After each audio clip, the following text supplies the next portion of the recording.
I've got a big claim to make. Elsa Bloodstone might be the killer of dive and brawl. Yes, I know, that is a huge claim to make. Now before you go typing, hold your horses and hear a brother out. After watching her gameplay trailer multiple times and slowing it down frame by frame and looking how her abilities interact, I noticed something. Her kit is built to punish dive comps. Dive has been in a pretty bad spot for a while now, but she just put the nail in the coffin. Like imagine Bucky, Elsa, and Name on the same team. Elsa's playstyle is unlike anything we've seen in Marvel Rivals so far. So technically, she's a mid-range hit scan. Very Ashe coded if you ask me. If you know, you know. But she doesn't technically behave like your traditional poke character. She's kind of a mix between poke and anti-dive. So let me paint you a picture. There's a Spider-Man in your backline. Now normally Spider-Mans get in, get out, burn cooldowns, and just wreak havoc. But with Elsa, there's two ways this can go down. Option 1, her trap. Now did you guys see what she did to Magic in the gameplay trailer? That is going to hurt us dive mains because it appears that you can't use your abilities while in the trap. If your support plays around the trap, Spider-Man dives in and triggers it. He is now immobilized. He is yeet fried. At this point, two things can happen.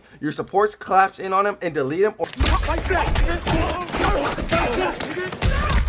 you dash in and execute your one-shot combo like we saw in the trailer, and that is the end of it. Now dive is neutralized, because now think about it. If you have a Black Panther and you set down your trap and Black Panther dashes over it, I don't know how the interaction is going to go, but if it interrupts him, he is cooked, because guess what? He has no defense after that. So if that trap is that good and it doesn't automatically break, do you guys know how much that's going to change dive? Because if you can just set up your trap just so smartly and predict and have your supports play around it, especially with the penny mine, that is going to set up choke points and make dive work 10 times harder. Her anti-dive capabilities honestly rival Bucky's in terms of pilling and backline protection. Now let's talk about the right click. The flare she shoots out split into heat-seeking projectiles. That means as a diver, if you try to disengage, use your vertical escape tools or reposition quickly, you are cooked. It's like Moon Knight. Let me go on a tangent. Moon Knight will do this stupid Ankh thing where he shoots out his Ankh and the Ankh will follow you around the corner. I play Spider-Man and I try to swing around the corner and then I watch the replay and I see this Moonblade follow me around the corner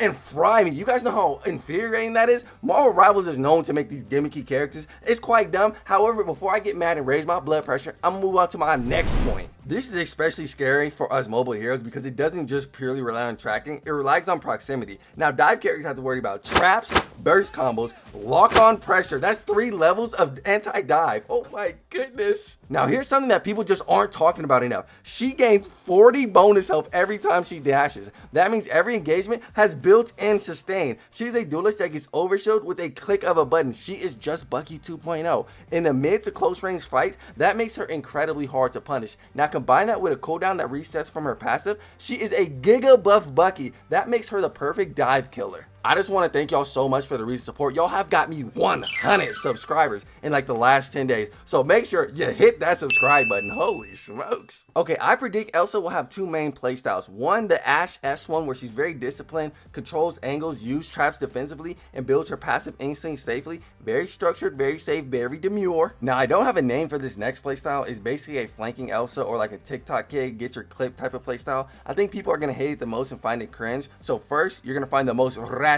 spot. Then you're going to place down your trap and wait for your supports to walk into it. Dash in, burst combo, reset, leave. This is definitely going to have some spawn camping energy. With her mobility and her overshield, I don't find this unrealistic. Is it going to be Spider-Man levels of annoyance? No, except she's going to be able to get some kills in the backline. Now, her coach gun is what I'm going to be calling it because it's similar to Ashe. It will be doing most of the saving. And if you have someone with you, a dive duo, oh my goodness, it's going to be insane. Here's something I bet you never knew about her ult. It can move the thing, yes, the thing, whose whole passive is to make him unmovable. So who's to say it doesn't move Groot even with his wall up, or Hulk when he's inside his ultimate form? These things are what makes this hero OP. Now here's some facts about Gorlax. Glortrox is a demon that possessed Elsa's brother. Her ult Glortrox has 500 HP and charges forward, but here's the interesting part. It has a callback feature. She can send it forward or call Glortrox back to her own team. Now imagine this, Invisible Woman ults and Elsa pops her ult. She can either push the opposing team out of the invis ult and someone dives the invis and gets the elim, which shuts down her ult completely, or she can flank the invis and push her towards her team while she ults. There are so many capabilities. Like in the trailer, you can simply just push the enemies off the map. While Gorlatrax has the enemy grab, they're stun locked, so she can perform her one-shot combo on one person or the entire team. I doubt it'll kill everybody. What she could do is place a trap down before she calls, which does extra damage on top. Now remember, these things she did were all solo. Imagine with a team follow-up. Speaking on other support interactions, it might go like this. Now how does she deal with Cloak and Dagger? Her E ability launches targets into the air and stun locks them, which means Terror Cloak or her heal bubble can't be used. Now that vertical displacement opens up a window for burst opportunity. If you juggle support, you can create a moment where they can't stabilize, and if it's done correctly, you can also put down a trap which does extra damage. Now you can interrupt support ultimates in the same situation, especially in overtime with predictable Cloak and Dagger ults. However, for that to work, you have to be able to stop her as soon as she starts her ult. Let's talk about the elephant in the room. The Ashe comparisons are never gonna stop. Mechanically, Elsa feels like an upgraded Ashe. The best way I can put it is, if any of y'all watched like the 2012 Benton Ultimate Alien, all the heroes got upgrades / evolutions. Now let's discuss their kits. Both are mid-range precision heroes, both have burst windows, aerial denial tools, and summon ultimate that disrupts positioning. Ashe has Bob and Elsa has Gorlax. Ashe has a dynamite for zoning. Elsa has a trap for immobilization like Junkrat and an uppercut like Doomfist. Ashe has a coach gun for spacing. Elsa has a dash, overshield, and reset. What's the difference? Elsa is way more aggressive. She has better movement, better utility, and arguably a better design. Yes, I said it.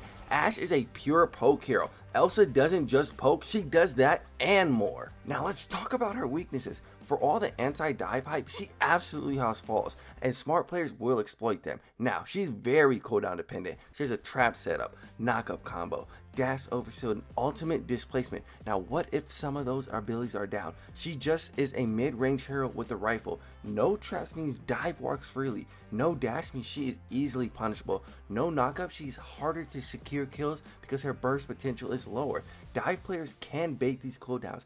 A good Spider-Man won't commit if the trap is down. We all know this. Once people get used to playing against a character, they're going to adapt to her skills. Her skill impression is what makes her special. Now, a smart player is going to do smart things, of course. She does have weaknesses, but you have to exploit them.